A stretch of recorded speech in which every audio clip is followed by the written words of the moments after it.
Fibonacci retracement को किस तरीके से ट्रेड किया जाता है आज आप इस वीडियो के अंदर सीखने वाले हो। स्पेसिफिकली जब हम बात करते हैं ऑप्शन बाइंग की बैंक निफ्टी के अंदर, तो आप किस तरीके से फिबोनाची को ट्रेड करेंगे, किस तरीके से रिट्रेसमेंट को आप ट्रेड करेंगे, आप आज सीखने वाले हैं घनश्याम यादव सर से। So sir, here we go. Thank you. चलिए हम थोड़े से फिबोनाची के बारे में समझते हैं। यहाँ पे पहली चीज़ तो आप एक समझना है कि मैं फिबोनाची को सिर्फ बाइंग के लिए यूज़ करता हूँ, यानी उस रिट्रेसमेंट को सेल साइड में मैं यूज़ नहीं करता हूँ, मैं बाइंग साइड में ही यूज़ करता हूँ। ये मेरा बिल्कुल क्लियर है कि मैं फिबोनाची को बाइंग साइड के लिए यूज़ करता हूँ, मैं सेल साइड के लिए कभी यूज़ नहीं करता हूँ। यानी मैं कॉल लेने के लिए यूज़ करता हूँ, पुट लेने के लिए कभी इसको यूज़ नहीं करता हूँ, ना कभी मैंने उस पर कोई टेस्ट किया हुआ है। तो मैं फिबोनाची को सिर्फ बाइंग के लिए यूज़ करता हूँ। तो वो मैं आप लोग को बताता हूँ, तो वीडियो को ध्यानपूर्वक देखिए और समझिए इसको आप लोग। अब यहाँ पे मैं फिबोनाची रिट्रेसमेंट लगा लेता हूँ। इस चार्ट पे मैंने चार्ट ओपन कर दिया है यहाँ पे, और इस चार्ट पे मैंने फिबोनाची रिट्रेसमेंट यहाँ पे यूज़ किया है। दो चीज़ें ध्यान रखनी है कि ट्रेंड के साथ में पैसा ज़्यादा बनता है, ये ध्यान रखना है आप लोग को। मैं लास्ट वीडियो या फिर जो भी आप मेरी पीछे की वीडियो आपने देखी होगी, तो वहाँ पर भी मैंने यही बताया है कि ट्रेंड के साइड में पैसा ज़्यादा बनेगा अगर आप ऑप्शन बायर हो तो ये ध्यान रखिएगा। तो यहाँ पे जैसे ये फ्राइडे का है, फ्राइडे का ये चार्ट है। फ्राइडे के चार्ट पे पहले चलते हैं। फ्राइडे के चार्ट पे बैंक निफ्टी कुछ गैप अप ओपन होता है, 500-600 पॉइंट का गैप अप ओपन होता है, और उसके बाद ही रिट्रेस होकर नीचे की साइड में आता है। राइट। अब यहाँ पे हम फिबोनाची यूज़ करते हैं, फिबोनाची रिट्रेसमेंट। यहाँ पे कई सारे बाय डिफ़ॉल्ट उनकी सेटिंग रहती है। आप जो भी प्लेटफॉर्म यूज़ करते हो, जिस ब्रोकर का यूज़ करते हो, हर जगह आपको ये फिबोनाची मिल जाएगा आपको। ठीक है। तो यहाँ पर बहुत सारे बाय डिफ़ॉल्ट यहाँ पे मिलेंगे, जैसे 2.23 मिलेगा, 0.38 मिलेगा, 0.5 मिलेगा, 68 मिलेगा। तो मैं इन सारी चीज़ों को निकालता हूँ। यहाँ पे क्या रखना है मैं आपको वो बताता हूँ। ये सारी चीज़ें मैं 26 की मुझे कोई ज़रूरत नहीं है, इसको मैंने निकाल दिया। ठीक है। 5 की मुझे ज़रूरत नहीं है, मैंने इसको निकाल दिया। ये और ये दोनों मैंने निकाल दिया, और यहाँ पे मैंने एक यूज कर दिया, ऐड कर दिया 71 का। ठीक है। ओके। 0.71 का फिबोनाची हमने यूज कर दिया। ये बाय डिफॉल्ट आपको नहीं मिलेगा, ये आपने सेटिंग चेंज करी है। हाँ, ये सेटिंग हमने चेंज की है, तो आपको ये लगा के रखना पड़ेगा। और दूसरा मैं यहाँ पे एक और इसे ऑन कर दीजिए सर, 0.71 को टिक कर दीजिए। अच्छा, ये और दूसरा मैं यहाँ पे एक और लगाता हूँ, वो है 1.27 का। ओके। ठीक है। दो मैं यहाँ पे लगा के रखता हूँ जी, ये हमारे टारगेट के लिए है। तो ये मैंने यहाँ पे यूज़ कर दिया और इसको मैंने यहाँ पे लगा लिया। अब चार्ट को थोड़ा सा मैं जूम कर लेता हूँ, जिससे आप लोग को चीज़ें अच्छी तरह से दिखेंगी। अब यहाँ पे मैंने थोड़ा सा लो पकड़ लेते हैं, उसे ड्रैग कर लेते हैं। हाँ, ये राइट, थोड़ा सा ठीक है, हो गया, क्लियर हो गया। तो यहाँ पे मैंने हाई पकड़ा, और हाई से लो को यहाँ पे मैंने फिबोनाची रिट्रेसमेंट मैंने ड्रॉ कर दिया है। और ड्रॉ करने के बाद अब यहाँ पे मैं करता क्या हूँ, देखिए मार्केट का ट्रेंड, मैं बार बार बोलता हूँ, ये चीज़ें हमेशा ध्यान में रखिएगा कि मार्केट के ट्रेंड की साइड में पैसा अच्छा बनेगा अगर आप ऑप्शन बायर हो तो। ठीक है। कोई भी ऑप्शन बायर हो, ट्रेंड को फॉलो करो, सेलर हो बायर हो, ट्रेंड को फॉलो करो। ट्रेंड जिस साइड में चल रहा है उस साइड में ट्रेड लेने की कोशिश करता हूँ। और खासतौर से फिबोनाची को तो मैं बाइंग के लिए ही यूज़ करता हूँ, सेल के लिए कभी मैं यूज़ ही नहीं करता हूँ। तो यहाँ पे मैंने हाई टेस्ट किया, हाई मैंने ड्रॉ किया, हाई से लो को मैंने ड्रॉ कर दिया है। अब यहाँ पे मैं इसको बाइंग कब करता हूँ वो ध्यान देना। बाइंग मैं तब करता हूँ जब, देखिए होता क्या है ना, जैसे मार्केट यहाँ से गिरना स्टार्ट किया, बीच में कुछ सेलर आए होंगे, यहाँ पे सेलर मार्केट को नीचे लेके वापस गए। एक सेटअप तो हमने ऑलरेडी बताया हुआ है आपको, पहले ट्रेड यहाँ पे मिल चुका है हैमर पर। तो मैं देखो, मैंने कल भी बताया था और आज भी मैं ये बता रहा हूँ कि ये चीज हमेशा ध्यान रखना कि पहला जो सेटअप बनेगा वो बेस्ट होता है। राइट। ठीक है। अब नहीं पहला बना तो हम दूसरे के लिए जा रहे हैं। ठीक है। तो यहाँ पे हमें क्या करना, हमने ड्रॉ कर दिया, और ड्रॉ करने के बाद ये जो 71 वाला दिख रहा है ना, मैं एंट्री हमेशा 71 के ऊपर लेता हूँ। राइट। इसमें 71 के ऊपर इसलिए लेता हूँ कि देखिए क्या होता है, 50% जो सेलर होंगे जिन्होंने सेल किया होगा, ऑब्जर्व करके निकल चुके होंगे, इस बाइंग मोमेंटम को देख के ऑलरेडी वो निकल चुके होंगे। 50% तक तो वो होल्ड करते हैं। फिबोनाची रिट्रेसमेंट जो 50% होता है वहां तक तो वो देखते हैं कि शायद वापस मार्केट यहाँ से रिवर्स हो जाए। लेकिन मार्केट अब वो रिवर्स होके क्या हो गया, ऊपर की साइड में यहाँ पे निकलता है, और यहाँ पे मैं 71% पे इसको मैं बाइंग करूंगा। ओके। जो भी 71% का यहाँ पे दिख रहा है, ब्रेकआउट पे करोगे ना सर आप? नहीं, अब हमें ब्रेकआउट नहीं, मान लीजिए ये होगा ही नहीं तो क्या करेंगे, जैसे इस लेवल को क्रॉस करके यहाँ पे जो लेवल आपको दिख रहा है, देखिए सब अलग अलग चीजें हैं। कभी कभी क्या होता है, एक ही जगह पे 4 चीजें मैच करेंगी। अगर मैं चार्ट को देखता हूँ तो यहाँ पे मेरे लिए एक ही जगह पे 4 चीजें मैच कर रही हैं। लेकिन हम फिबोनाची को यूज कर रहे हैं, तो अभी हमें फिबोनाची देखना है, हो सकता है इसी फ्लो में निकल कैसे जाता। ठीक है। तो यहाँ पे क्या करेंगे, फिबोनाची को जब 71% का जो भी यहाँ पे दिख रहा है, यानी 42,133 पे मैं इसको बाइंग करूंगा। अच्छा, अब बाइंग ही मार दोगे सीधा? बाइंग ही मारूंगा, सीधा सीधा बाइंग करूंगा, यहाँ पे कुछ भी देखना नहीं है मुझे यहाँ पे। और मेरा जो एसएल बनेगा वो रहेगा 38, राइट, 38% का। 30, ये 38 सिर्फ इसीलिए है कि ये मेरा एसएल का काम कर रहा है, बाकी इसका कोई मतलब नहीं है। सिर्फ मेरा एसएल जो होगा वो 38 होगा। फर्स्ट टारगेट मेरा ये 100%, यानी यहाँ पे जो फर्स्ट टारगेट होगा ये, और सेकंड टारगेट मेरा होता है 122%, 127 जो भी 1.27 आ रहा है, ये मेरा सेकंड टारगेट यहाँ पे होता है। सेकंड टारगेट के बाद मैं इसको देखता ही नहीं, उसी मोमेंटम में चल रहा है तो उसी को होल्ड कर रहा हूँ, नहीं तो वो एग्जिट करके जाऊंगा। लेकिन ये ध्यान रखना है आपको कि 71% के ऊपर आज आपको देखिए कभी कभी ऐसा दिखेगा, लेकिन 71 के बाद आप देखोगे, जनरली आप फिबोनाची लगा के देखोगे ना, तो 71 के बाद ये इस तरीके की मूव करता है, मतलब यहाँ से निकलता है तो दनादन ये 100% के पास पहुंच ही जाता है।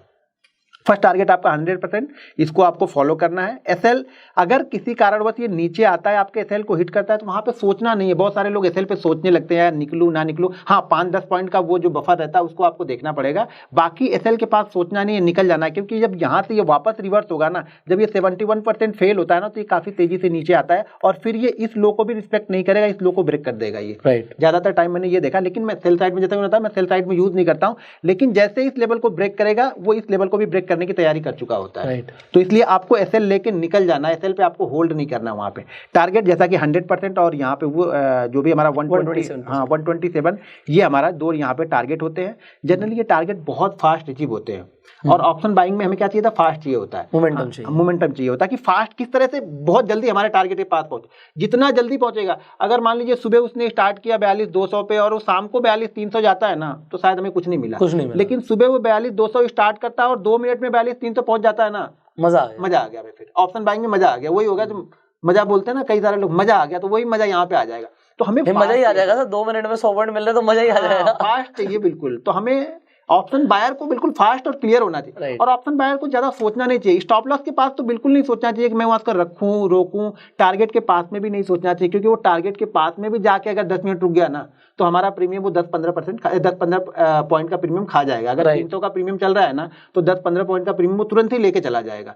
जब भी फास्ट मूव होता है तो ये हमेशा ध्यान में रखिएगा, उस फास्ट मूव को अगर बैंक निफ्टी ने होल्ड कर दिया तो आपका प्रीमियम 10-12-15 पॉइंट कम होना ही होना है। उस फास्ट मूव में एक क्वांटिटी आप निकाल दो। एक क्वांटिटी का मतलब कि आपका 70% 80% क्वांटिटी कोशिश करो कि निकाल दो, 20% रखो, ज्यादा लालच मत करो। वो मोमेंटम अगर आगे चला तो ठीक है, नहीं चला तो वहां पे प्रॉफिट बुक करके आप निकल जाओ। अब इसमें आपके जो क्वेश्चन होंगे अपने, सबसे पहले तो सर ये है कि अभी हमने एक दिन का लिया और इसकी बैक टेस्टिंग करते हैं थोड़ी सी, है ना। इसको हम पीछे चलते हैं, इसको क्योंकि लोगों को जितना हम ज्यादा एग्जांपल्स देंगे उतना ज्यादा क्लैरिटी बनती है। इसको हम नहीं, इसे छोड़ दो, यहीं पे आप बैक कर दो, ये लगा रहेगा सर, हटेगा थोड़ी। अब हम यहाँ पे आते हैं, इसको देखते हैं, ठीक है। अभी हम सिर्फ बाइंग के लिए यूज करने वाले हैं। नहीं, हम बाइंग के लिए ही मैं यूज करता हूँ, मैं सेलिंग के लिए यूज ही नहीं करता। राइट, मैं सिर्फ और सिर्फ, मेरा माइंड क्लियर है, मैं बाइंग के लिए ही यूज करता हूँ, सेलिंग के से मेरा कोई मतलब नहीं है। राइट, तो हमने इसको यहाँ पे यूज कर लिया, तो थोड़ा सा हल्का सा नीचे, हल्का सा, बट एक ही बात है, वो तो कोई ज्यादा फर्क नहीं पड़ेगा। हाँ, थोड़ा 19-20 तो रहेगा, वो कोई फर्क। हाँ, ये क्लियर है। मैं आप लोगों को ये बताना चाहता हूँ, जब भी आप फिबोनाची यूज करते हो, जब भी आप जिस टाइम फ्रेम पे ट्रेड कर रहे होगे ना, उस टाइम फ्रेम पे हाईएस्ट पॉइंट और लोएस्ट पॉइंट को कनेक्ट करना है, उस टाइम फ्रेम पे। आप समझ रहे हैं? तो ये तो पूरे दिन की बात हो गई। अगर जैसे यहाँ पे हमारे पास अब ऑलरेडी लो है, बट जब आप करोगे और लो के बाद उसने ऊपर हिट करना शुरू किया तो आप हाई से लो को कनेक्ट करोगे। जस्ट बिगिनर्स को बता। हाँ, ठीक है। दूसरी चीज है, अच्छा एक चीज मैं भूल गया कि इसको 5 मिनट पे ही यूज करना है। अच्छा, हाँ, बैंक इसका टाइम फ्रेम इंट्राडे 5 मिनट पे ही यूज करना है। आप ज्यादातर ट्रेड ही 5 मिनट पे करते हैं? 5 मिनट पे करता हूँ, तो 5 मिनट पे ही इसको यूज करना है, तो ये ध्यान रखना है। आपकी सारी स्ट्रेटेजीज ही 5 मिनट पे, राइट? 5 मिनट, देखो 5 मिनट सफिशिएंट होता है, उससे कम में जाना थोड़ा सा रिस्की भी होता है, प्लस एक्सपीरियंस बहुत चाहिए होता है। मैं 1 मिनट पे भी कभी कभी यूज कर लेता हूँ, लेकिन इसके लिए अभी बिगिनर को आप 1 मिनट पे लेके जाओगे ना, तो वो पहले ही 1 मिनट पे चला जाएगा। 1 मिनट पे वॉलेटिलिटी बहुत होती है, वो ऑब्जर्व नहीं कर पाता वो वॉलेटिलिटी को। एक कैंडल देखेगा ग्रीन, एक कैंडल देखेगा रेड, वो निकल जाएगा। और 5 मिनट में थोड़ी वॉलेटिलिटी कम है, और कम वॉलेटिलिटी चाहिए, बिल्कुल शांत ट्रेड करना है, तो 50 मिनट फॉलो करो आप, ठीक है। तो यहाँ पे देखिए, यहाँ पे हमारा 71%, थोड़ा सा इसको मैं, हाँ, यहाँ पे हमने हाई और लो यहाँ पर भी मार्क कर लिया, राइट। और यहाँ पर हमारा जो 71% है वो ये कैंडल है, लगभग 136, यानी 41,536, ठीक है। 536 पे यहाँ पे ये इसको क्रॉस कर रहा है, और उसके बाद ऑलरेडी जब टाइम हो चुका है तो ज़्यादा कुछ हमारे पास बचा ही नहीं। अभी टाइम को तो हम नहीं देख सकते कि कब ब्रेक करेगा, 1 बजे कर रहा है, 2 बजे कर रहा है, 3 बजे कर रहा है। कोशिश करो कि अगर ये 12, 12:30, 1, 1:30 के बीच करता है तो एक अच्छा मोमेंटम मिलता है। वो 3, सवा 3 बजे अगर करेगा भी तो हम क्या लेंगे, नंगा नहाएगा क्या, निचोड़ेगा क्या, टाइम ही नहीं बचा आपके पास में। तो यहाँ पे जैसे इस लेवल को इसने निकाला 39 को, ये ऑलरेडी 650 के पास तक गया। अगर लास्ट तक देखेंगे या मोमेंटम यहाँ पे देखेंगे तो 622 तक गया, यानी ऑलरेडी आपको यहाँ पे लगभग 90 पॉइंट की मूवमेंट इसने देके गया है यहाँ पे इस जगह पे। अब थोड़ा सा पीछे और चलते हैं। ध्यान ये हमेशा रखना है कि इसको इंट्राडे के लिए ही इसे यूज करना है। इंट्राडे के लिए अगर ये सेटअप बनता तो सर बीटीएसटी इसमें नहीं बनता आपके अकॉर्डिंग, या बनता है? नहीं, बीटीएसटी देखिए, बीटीएसटी के लिए मैं बार बार बोलता हूँ, बीटीएसटी सबसे अच्छा ब्रेकआउट पे होता है। अगर 4-5 दिन बैंक निफ्टी कहीं पर भी रुका हुआ है, कहीं पर भी रुक गया, एक रेंज बना दिया और उस रेंज के अपर एंड के पास में जाके क्लोज कर रहा है तो एक बार मैं छोटा सा रिस्क ले लूंगा, बस वही पे बीटीएसटी। बाकी बीच में बीटीएसटी में प्लान ही नहीं करता। और वो भी सिर्फ प्रॉफिट से, वो भी प्रॉफिट वाले, ये ध्यान रखना कि कैपिटल से नहीं, कैपिटल तो रात भर में क्या हो, क्या हो, कुछ भी हो सकता है। हाँ, कोई न्यूज आ गई, रसिया ने यूक्रेन को कुछ कर दिया, यूएस मार्केट गिर गई, कुछ भी हो गया तो भैया उतना ही जाए जितना कल का प्रॉफिट किया था, इससे ज्यादा ना जाए। बस ये रिस्क मैनेज करना बहुत जरूरी है। लोग रिस्क मैनेज करने में फोकस ही नहीं करते, उनको सिर्फ पैसा बनाना चाहिए, बनना चाहिए पैसा। अब देखिए ध्यान, यहाँ पे देखिए, यहाँ पे आप यूज नहीं कर सकते, यहाँ पे है ही नहीं। यहाँ पे इसको, ये अच्छा कब होता है, देखिए 2 चीजें यहाँ पे ध्यान दीजिए, इस चार्ट को और इस चार्ट को जरा ध्यान से देखें। इस चार्ट में क्या है, इस चार्ट में एक ट्रेंड है, नीचे की साइड में जा रहा है, राइट। तो इसका रिट्रेसमेंट होगा तो अच्छा होगा। इस चार्ट में आपको क्या दिख रहा है, साइडवेज है। तो क्या होगा ना, बहुत सारे लोग फिबोनाची जब जान जाएंगे तो उसको क्या करेंगे, यहाँ पर भी यूज करने लगेंगे। तो आप हमेशा पहले चार्ट के ट्रेंड को देखो, क्लियर देखो कि क्लियर गिरते हुए जा रहा है कि नहीं गिर रहा है। अब ये क्लियर गिरते हुए यहाँ पे जा रहा है तो हमें यहाँ पे चांसेस है कि ये ऑलरेडी अच्छा खाता पॉइंट यहाँ पे बैंक निफ्टी ऊपर से देखेंगे तो 41,600 से आ चुका है, लगभग 41,300, यहाँ पे 300 का डाउनफॉल है। और इसमें क्या है, कुछ भी नहीं है। यहाँ पे देखिए 9 और यहाँ पे देखेंगे तो 7, 200 का डाउनफॉल है। लेकिन वो डाउनफॉल में भी वो जो स्ट्रेंथ होती है गिरने वाली ना, वो स्ट्रेंथ दिख नहीं रही। यहाँ पे बायर कंट्रोल करके बैठे हुए हैं यहाँ पे इसको, तो यहाँ पे कुछ खास नहीं है। यहाँ पे देखिए, यहाँ पे है, अब इसको हम यूज करते हैं क्योंकि यहाँ पे अच्छा खासा ये डाउनफॉल हमें मिला हुआ है। राइट, यहाँ पे तो आप हैमर भी नहीं छोड़ते, यहाँ पे हैमर ही नहीं छोड़ेंगे हम। देखिए बहुत अच्छी जगह पे अगर बन रही है ना, तो आपको ये सब चीजें जैसे जैसे आपको एक्सपीरियंस होगा ना, ये सब सारी चीजें ऑटोमेटिक आपको दिखनी स्टार्ट हो जाएंगी। लेकिन अगर आपने 2 लॉस कर लिया है ना, तो वो हैमर आपको दिखेगा नहीं, वो आपको ये तो बेकार है, तो चल रहा है, ट्रेंड चल रहा है, ट्रेंड के अगेंस्ट में नहीं जाऊंगा, बस खत्म हो गई आपकी कहानी, वो बेकार है फिर आपके लिए। अब यहाँ पे देखिए, इसको मैं निकाल देता हूँ, नहीं तो फिर कंफ्यूज होंगे हम। अब यहाँ पे वापस थोड़ा सा आगे जाना पड़ेगा अपने, कोई बात, उसे वहीं से बस ड्रैग कर लीजिए नीचे से, यहाँ तक लेके चलते हैं, थोड़ा सा ऊपर हल्का सा। अच्छा ये, हाँ ये क्लियर हो गया, ऊपर क्लियर है, ठीक है। तो यहाँ से वापस मैंने हाई और लो को मार्क कर लिया, राइट। और मार्क करने के बाद वापस 71% को हमने देखा। अब ये होगा क्या ना, जो बिगनर रहता है ना, वो ये यहाँ पे क्या ध्यान देते हैं हम लोग, बिगनर क्या देगा, ऑलरेडी यार यहाँ से चलते हुए यहाँ पे आ रहा, तो मैं यहाँ पे ट्रेड लूँ या ना लूँ, बहुत ऊपर आ चुका है, बहुत ऊपर आ चुका है। तो जाहिर सी बात है वो सोच उसकी सही है, लेकिन कैसे ट्रेड लेते हैं, देखिए क्या होगा। अब मान लीजिए ये हैमर हमें मिल गई थी और ऑलरेडी हैमर का हमने बताया हुआ है, हैमर पे हमने ट्रेड कर लिया और हैमर में यहाँ पे एक मोमेंटम ब्रेक हो रहा है हैमर, बराबर है। तो यहाँ पे मैंने बुक कर लिया, यहाँ पे जो भी प्रॉफिट था मैंने बुक कर लिया। अब मान लीजिए यहाँ पे मुझे अगर 2000 का प्रॉफिट हुआ है, तो मैं यहाँ पे 500 का रिस्क तो लूंगा ही लूंगा ना। तो ये रिस्क आपको ये पैसे बना के देगा यहाँ पे, क्योंकि अगर हम रिट्रेसमेंट यूज करते हैं तो जाहिर सी बात है कि कोई ना कोई नीचे से सेटअप बन के आ रहा होगा वो रिट्रेसमेंट के बाद में। तो अगर आपने पहले सेटअप को ट्रेड किया तो ठीक है, नहीं कोई सेटअप बना है, ऐसे ही जा रहा है तो ठीक है, फिर हम यहाँ पे बाइंग करेंगे अपनी, हमारा सेटअप बन रहा है तो हम बाइंग करेंगे। ये चीज ध्यान रखनी है आपको, जो भी आपका सेटअप बनते जाए ना, छोटी सी क्वांटिटी से ट्रेड करो, उस पर ट्रेड करो, तभी वो कॉन्फिडेंस आएगा। जब उस ट्रेड को आप लिखोगे अपनी डायरी में ना कि मैंने फिबोनाची से 150 ट्रेड ले लिए, अब जब आप रिव्यू करोगे ना, 150 ट्रेडों के जब एनालिसिस करोगे ना, तब आपको कॉन्फिडेंस आता है कि नहीं यार मेरा फिबोनाची बहुत अच्छा चल रहा था, 150 ट्रेड मैंने लिए हैं, इस 150 ट्रेड में मेरे 100 ट्रेड अच्छे गए, 50 ट्रेड अच्छे गए। एसएल तो छोटा ही है, टारगेट तो कुछ है ही नहीं, टारगेट तो ऊपर निकलते जाए, जहां तक जा रहा मोमेंटम को लेके जा रहे हैं हम। तो हमेशा लिख के रखो जो भी ट्रेड आपने किया है, जिस पैटर्न पे किया है, आपकी कोई सेटअप हो उस पे आप ट्रेड कर रहे हो तो उसको लिख के रखो। लिखने से ये होगा कि उसकी एनालिसिस हम कर सकते हैं, इसमें क्या कमियां हैं और क्या अच्छाइयां हैं। जो कमियां होंगी उसको दूर करेंगे, जो अच्छाइयां होंगी उसको और स्ट्रांग करते हुए जाएंगे, तो वो सेटअप आपके लिए वर्क करने लगेगा। सेटअप आपके लिए तभी वर्क करेगा जब आप 150-200 ट्रेड लोगे, वैसे आपके लिए कोई भी सारे सेटअप बेकार। मैं सारे बता दूंगा, मैं सारे से प्रॉफिट निकाल लूंगा, आप सारे से प्रॉफिट नहीं निकाल पाओगे। सेटअप के साथ साथ कई जगह पे आप क्या देखते हैं कि बैंक निफ्टी क्या कर रहा है उस समय, ये भी देखना पड़ता है कि घोड़ा दौड़ के कितना आ गया।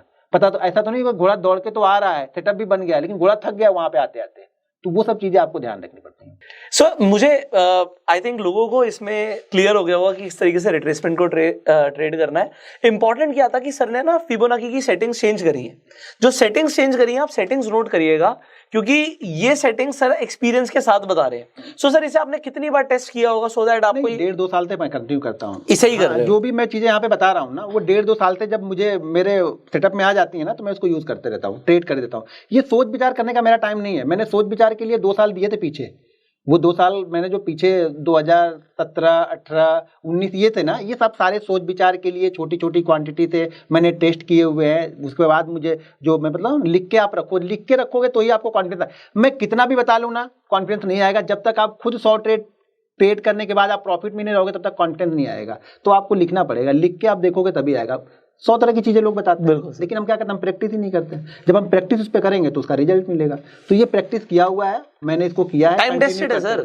मतलब ये सिर्फ आपका नहीं है सर, सारे सक्सेसफुल ट्रेडर्स फिबोनाची को ट्रेड करते हैं। बट इसमें बस एक ही इंपॉर्टेंट चीज है कि जो आपकी सेटिंग्स चेंज हुई है वो एक्सपीरियंस के साथ हुई है। हाँ, सबका अपना अपना तरीका होता है। किसी ने अपने सेटअप किया होगा, कुछ देखा होगा, किसी को कुछ हो सकता है मुझसे पहले किसी ने कुछ देखा, उसको मिल जाता होगा, मुझे शायद नहीं मिल रहा था वहाँ। राइट।